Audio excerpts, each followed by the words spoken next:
ಆ ವಿಜೇಂದ್ರ ಇದಾನಲ್ಲ, ವಿಜೇಂದ್ರ ಪಾಪ ಏನು ಹೇಳ್ತಿದ್ದ ನನ್ನ ಮೇಲೆ ಹೇಳ್ತಾ ಇದ್ರಲ್ಲ, ನಿಕ್ ಇವತ್ತು ಈ ಪಾದಯಾತ್ರೆ ನಡೆಸಕ್ಕೆ ಮೂಡಾಗರಣಕ್ಕೆ ಕಾಂಗ್ರೆಸ್ ಅವರಿದ್ದಾರೆ ಟೈಮ್ಗೆ.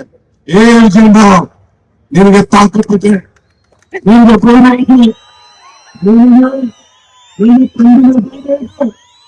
ಕಾಂಗ್ರೆಸ್ ಪಾರ್ಟಿ ಕಾಂಗ್ರೆಸ್ ಪಾರ್ಟಿ ನಿಮ್ಗೆ ತುಂಬಾ ಕೊಟ್ಟ ಹೆಸರು ಹೇಳು, ನಾನು ನಿಮ್ಮನ್ನ ಬಿಚ್ಚಿ ಬಿಚ್ಚಿ ಬಿಚ್ಚಿ ಬಿಟ್ಟಿರ್ತೇನೆ. ಇವತ್ತು ಕಾಂಗ್ರೆಸ್ ಪಕ್ಷ ಕ್ಷಮಾಪಣೆ ಮಾಡಿದೆ, ತಿಳ್ಕೊಳ್ಬೇಕು. ನಾನು ಇದನ್ನ ಶಿಕ್ಷೆ ಮಾಡಕ್ ಹೋಗುದಿಲ್ಲ. ಇಷ್ಟೇ ಈ ಹೋರಾಟಕ್ಕೆ ಇವತ್ತು ನಾಳೆ ರಾಮನಗರ, ನಾಳಿದ್ದು ಚಿಕ್ಕಪಟ್ಟಣ, ನಾಳಿದ್ದು ಮಕ್ಕಳು, ಆಮೇಲೆ ಮಂಡ್ಯ, ಆಮೇಲೆ ಮೈಸೂರು. ಪ್ರತಿದಿನ ಈ ರೀತಿ ಪ್ರಶ್ನೆಗಳನ್ನ ನಾವು ಕೇಳ್ತೇವೆ. ನಾನು ಒಂದು ಮುಖ್ಯಮಂತ್ರಿಗಳು ಇವತ್ತು ನಾವು ನೀವು ಜನ ಪರಿಹಾರವನ್ನ ಜನಕ್ಕೆ ಪಾಪ ಇವತ್ತು 1,25,000 ಕ್ಯೂಸಿಕ್ ನೀರು ಇವತ್ತು ತಮಿಳುನಾಡು ಹೋಗ್ತಾ ಇದೆ. ಹೇಳಿದ್ರಲ್ಲಪ್ಪ, ಒಂದೇ ದಿನದಲ್ಲಿ ಅನುಮತಿ ಕೊಡ್ತೀನಿ ಅಂತ. ಯಾಕೆ ಕುಮಾರಣ್ಣ ನಿಮ್ಮ ಬಜೆಟ್ ಅಲ್ಲಿ ಮಾತಾಡ್ಲಿಲ್ಲ? ನಿನ್ನ ಮಂತ್ರಿಗಳು ಯಾರು ಮಾತಾಡ್ಲಿಲ್ಲ?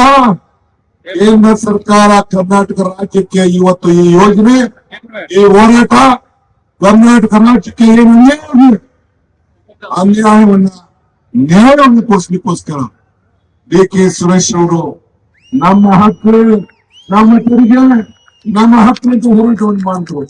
ಈಗ ದೊಡ್ಡ ಷಡ್ಯಂತ್ರವನ್ನು ಮಾಡಿ ಸೋಲಿಸಿದ್ರೆ ಚಿಂತೆ ಇಲ್ಲ. ನನಗೆ ಭರವಸೆ ಇದೆ, ಎಲ್ಲ ಕಾರ್ಯಕರ್ತರಿಗೆ, ಮತದಾರರಿಗೆ, ರಾಜ್ಯದ ಮತದಾರರಿಗೆ ಹೇಳ್ತೀನಿ, 2028ಕ್ಕೆ ಕಾಂಗ್ರೆಸ್ ಸರ್ಕಾರ ಮತ್ತೆ ಈ ರಾಜ್ಯದ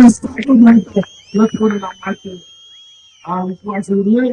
ಆ ದೃಷ್ಟಿಯಿಂದ ಇಷ್ಟು ಜನ ಇವತ್ತೆಲ್ಲ ಇಲ್ಲಿ ಬಂದು ಸೇರ್ಕೊಂಡಿದ್ದಾರೆ. ಈಗ ಅವ್ರು ಯಾರು ಮಾತಾಡಿದ್ರು, ದೇವರಾಜ ಅಂತ ವೀರಯ್ಯ ಪಾಪ ಅವರ ಮಂತ್ರಿ ನಮ್ಮ MSc 47 ಕೋಟಿ ಹಂಗೆ ನುಂಗ್ಬಿಟ್ಟು ಜೈಲಿದ್ದಾನೆ. ಯಾಕೆ ಅದ್ರ ಬಗ್ಗೆ ಹೋರಾಟ ಮಾಡ್ತಾ ಇಲ್ಲ? ಯಾಕೆ ಮಾತಾಡ್ತಾ ಇಲ್ಲ? ತನಿಖೆ ಯಾಕೆ ನಡೆಸಲಿಲ್ಲ? ನಾವು ತನಿಖೆ ನಡೆಸಬೇಕಾಗಿತ್ತು.